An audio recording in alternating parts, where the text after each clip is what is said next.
Grabe ang init. Nakalimutan ko kasi yung tubig ko. Kaya uhaw na uhaw ako. Buti na lang may tubig dito. Dito sa paman. Tubig dito sa park. Ay!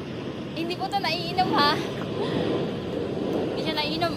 Basahin ko lang yung katawan ko para mawala yung uhaw ko. Grabe! Ang sarap ng lamig.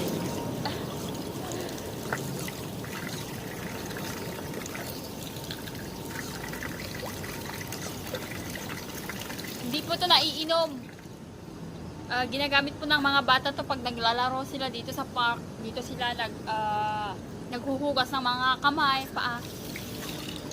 Kaso ako, nakalimutan ko ang tubig ko. Kanina, nung lumabas kami. Hindi ko naman akalain na mainit pala. Kaya, ayan.